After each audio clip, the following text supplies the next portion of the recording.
Бүгін 11 декабрда Баткен облысындағы 20-21 аскер бөлігінің жаңы жер чегара заставасының жаңы имараты расми түрде açılды. Иш-шараға министрлер кабинетінің төрағасының орынбасары УКМК төрағасы Камчыбек Ташиев қатышып, чегарашыларға түзілген шарттар менен жерінен танышты. Жаңы құрылған заставада аскер қызматкерлердің қызмат өтөсү жана жашоосу үчүн бардык зарыл шарттар каралып, заманбап жабдуулар менен камсыздалган.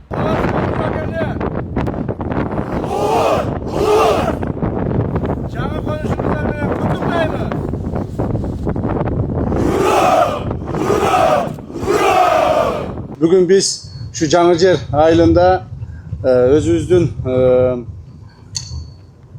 чегара заставабыздын бүткөндүгүнө байланыштуу жана ушул жерде биздин жоокерлерибизге түзүлгөн шарттарга байланыштуу атайын келип отурамын.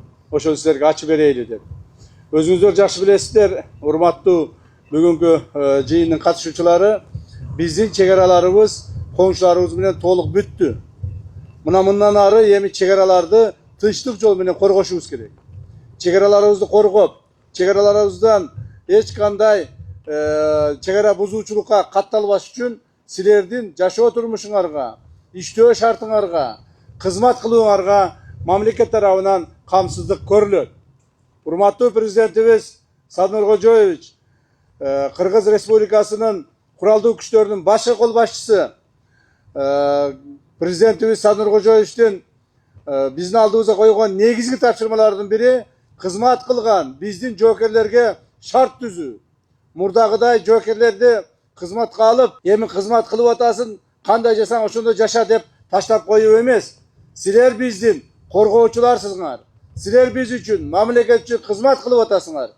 Демек, мамлекет дагы силер үчүн кам көрөт.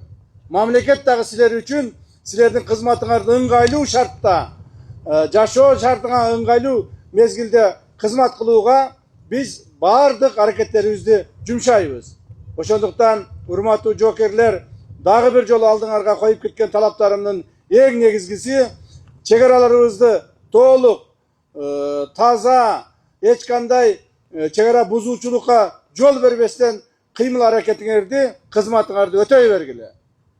Андан сырткары мына биздин урматтуу чегарачыларыбыздын үй бүлөлөрү турат. Мен силерге кайрылып айтып кетейин, урматтуу чегарачыларыбыз үй бүлөлөрү, бала чагаңыздар менен сиздер үчүн да жашоого кайсыл бир деңгээлде шарттарды түзүп атабыз. Өзүңүздөр байкап атсаңыздар керек. Өзүңүздөрдүн жолдошуңуздар кызмат кылып атат. Булардын айлык акылары көбөйүп калган. Мен ойлойм, силерге айтып атса керек, ошону.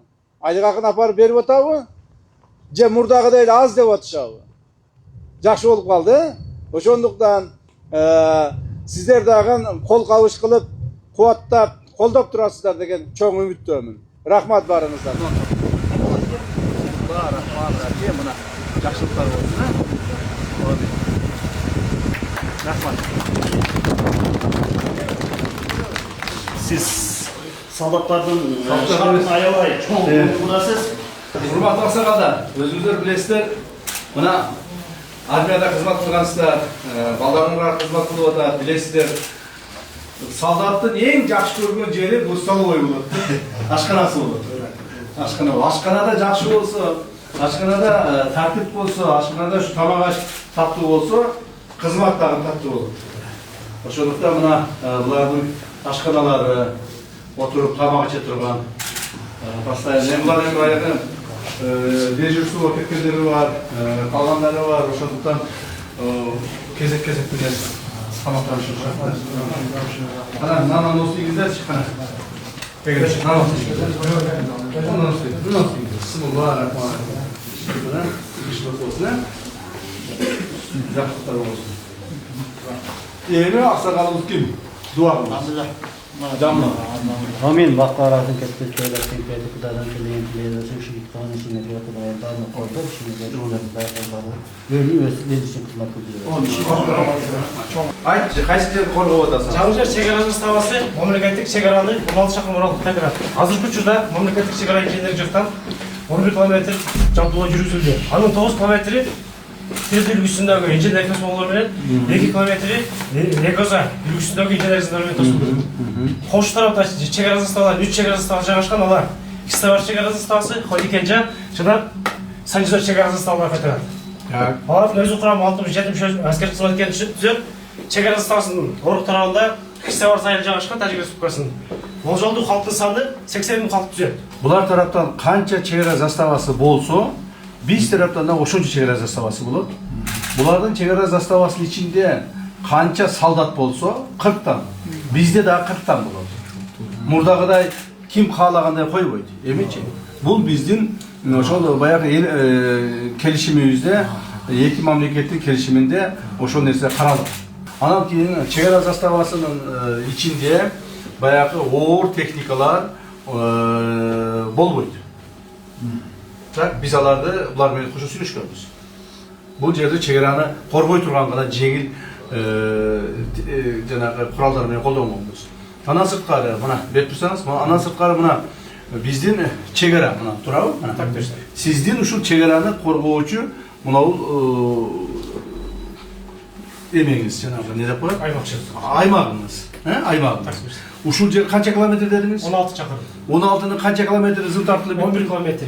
11 дагы 7 километр, 5 километр Так калды. точно, 5 километр. 5 километр калды. Жана канал менен өттү. Мына ош 5 километрди бүтүрсөңүз, ошону менен бүттү. Ошонун жанында жолдор салынган, туура? Жолдор менен эми мындан ары ошо инженердик баягы тосмолордун таза тыкан турганын текшерип жүрө бересиңер. Так точно. Туура? Оңой болуп калды. Оңой болуп калды. Мурдагыдай урушкан, талашкан, тияк болбойт. Эч качан курал көтөрүп ок чыгарбагыла. Макул ок чыгарбагыла. Бир кандайдыр бир кокустук болуп, же болбосо кандайдыр бир чегара бузуулар катталып кала турган болсо, сөзсүз түрдө командирлерге билдирип туруп, командирлер аркылуу гана тигил тарап менен сүйлөшүүлөр жүргүзүп маселелерди чечкилеген. Макулбу? Мурдагыдай азыр кимдир бирөө биздин жерди басып ала турган, кимдир бирөө алардын жерин басып ала турган маселе токтоду. Мындан ары эми жери басып алмай жок. Бардыгыбыз билебиз. Кимдин жери кайсыл жерде экенин, чегарабыз кайсыл жерде экенин толук билебиз. Туурабы? Эми мында уруш талаш болбош керек. Ошонун бардыгы силерден зависит. Макулбу?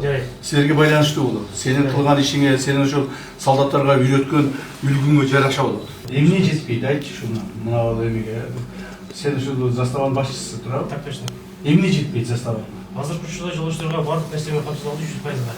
То есть барлык нерсе жетет. Тамак ашың бар, амундированияң бар, курал жарагың бар, жатаканаң бар, бүт бар жетчи, туурабы? Так бар жетишти. Эч кандай мыйзам бузбай гана кызмат кылыш керек. Мындай шарттарды буга чейин түзүлгөн эмес. Туурабы аксакалдар? Билесиңер, буга чейин солдаттарды алып келип таштап коет эле. Могул жердин акыбалы кандай экенин баары жакшы билесиңер. Жегemiz берди. Ошону билесиңер. Мына азыр эми шарттын баары түзүлдү. Рахмат. Кудай буйрса. Мамлекет тарабынан баары шарттар түзүлдү. Кудайга шүгүр, рахмат. Чегара бүттү, шарттар түзүлдү. Эл дагы эми мына биздин ушу жаштык айылында, жаңы жер айылынын арка 1, арка 2 айылдарындагы жашаган элдерибиз да коркпостон өзүнүн чарбалык жумуштарын жүргүзө берет. Туурабы? Мурдагыдай кыжаат болбойсуң. Шерге кирип болсо жакшы. Урматтуу аксакалдар, уруксат берсеңиздер, мен сиздердин атыңыздардан бир кол жазган калтырып кетейин,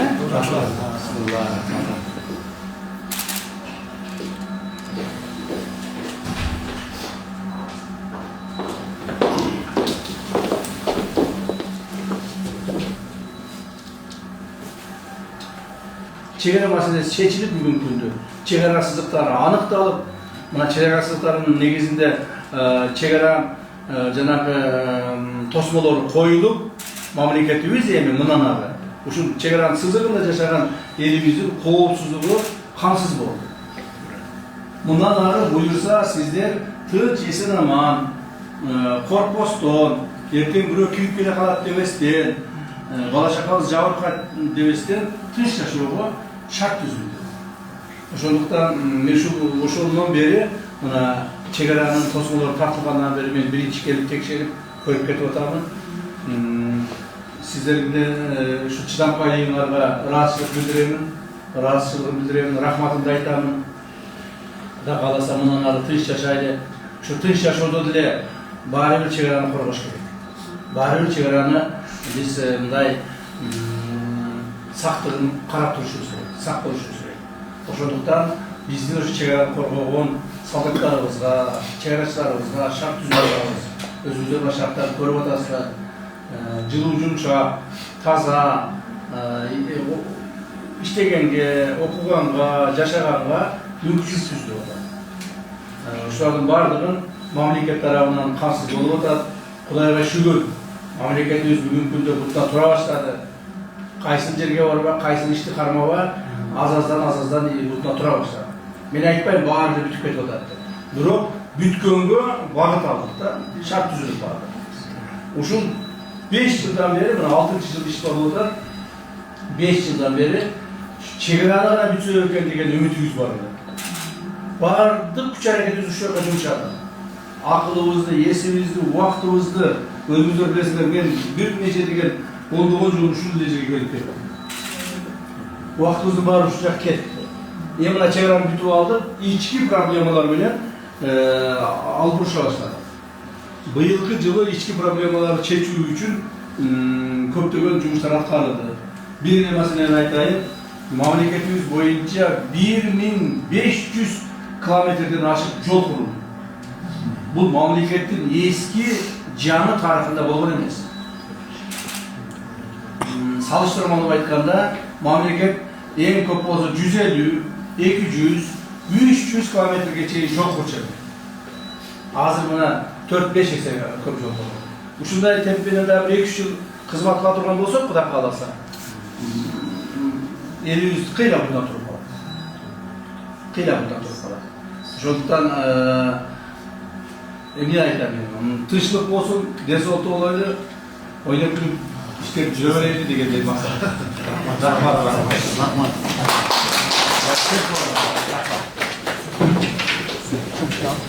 Агайларга дагы саламаттык менен кабыл этпейсиңер. Түстүр. Эркектер. Салам алейкум. Кандай жакшысыңар? Кандай? Жакшыбы солдаттар? Так. Кана отургулачы, силер баардык жайын билдир. Солдаттар менен баардык жакшы болот. Эмне кылып атасың? Кызмат кылып атабыз дебейсиңер. Кызмат кандай болуп атат? Жакшыбы? Так. Жашоо шарт кандай? Жакшы. Мага жакшы дей бересиңер. Бирок эч качан мындай калп айтпагыла. Макулбу?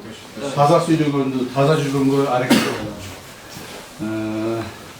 Дедовщина барбы жокпу? Жок. Точно жокпу? Точно. Бири-бириңерди кордоп, басынтпастан тетирисинче бири-бириңерди колдошуңар. Барбы? Жөнөкөй бир граждандык кызматта жүргөн жоксуңар. Аскердик кызматтасыңар. Колуңарда курал бар. Күндө өзүңөрдүн мындай жоопкерчилигиңер бар. Ошондуктан ар дайым бири-бириңерди колдошуңар керек. Бири-бириңерге жардам беришиңер керек. Макулбу? Жөнөк таяк болушуңар керек. Ооруп калганына жардам бергиле. Анча-мынча аксап калганына жардам бергиле. Бирок аларды эч кыйнабагыла. Макулбу?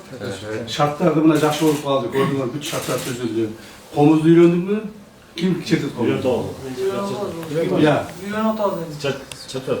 Да? Ким жакшы ким чертет? Жакшы өзү чертет. Сиз жакшы чертесиз. Гитараны экинчи очередке койгула. Экинчи. Макулбу? Комуз биринчи болсун. Берчи комузду. Мына, бул комуз биздин ата-бабаларыбыздан, биздин мурунку муундарыбыздан калган нерсе. Силер да эртең карыйсыңар, силердин да бала чакаңар өсөт. Ошо силердин небереңер, чебереңер комуз чете турган болсун. Туңарбы? Комуз менен биз кыргыз болуп сакталып калганбыз, кыргыз менен сакталып калабыз. Ошондо комуз четкенди үйрөнгүлөр. Келсе чете берчи эми.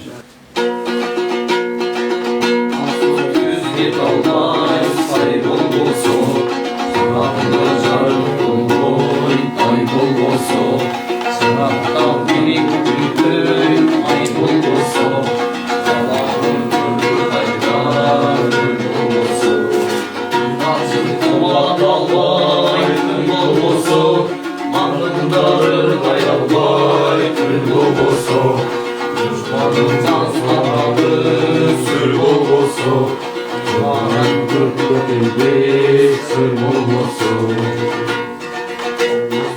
Yolumuz çıkmay, yol olsun. Altınları dayalmay, gül olsun. Ayağımın gönlü olur, şaş olsun. Yolumuz olmaz, şaş olsun. Fakat haber ceptin, hak olsun. Çigittin namus vay, yok olsun. Yıldan işi cürbün, yol olsun. Yıldan hayran ol, yol olsun. Ha, rahmat. Bazen kara oturup seni hoşu bilmeydi kesin ha? Ha? Ha, yem yürünür mü? Ha, tamam. Yaşına yürüyorsun değil. Soldatlar ha? Eski kazanma olsun ya. Olması kapitallerin öncesi olsun. Жүргүлөр жакшыбы, таза бар. Одеялдары бар.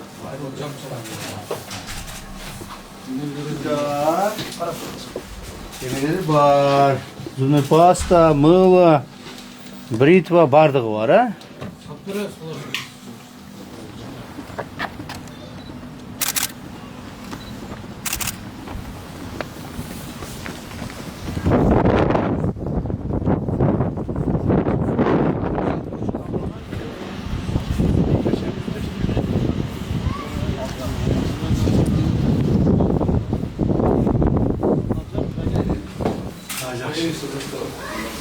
Начальник застава үйген да? Тут сейчас Кухнясы, башкасы. Жашоо кандай болуп калды? Шарттар жакшы элеби? Жакшы болуп калдыбы? Эми ушул жерде бул баягы биздин кызматтык батирлер ушул жашап тургула, э? Балдар менен кошо мына жаштагы кыздар менен. Атын ким? Айсулуу. Ayşoğla. Kaç yaştasın? Ha, birinci klasta koysun. Ha, ama. Ayşoğla. Tiş boğulayım he? Жақсы жүргүлөр. Құдай бұйырса бәрі жақсы болады. Çünkü biraz azından болса дағы şu şartlar түзіп бере алабыз. Барлық жерлерге. Ошонун катарында силерге да шарттар түзүп. Тыч болма, жақсы.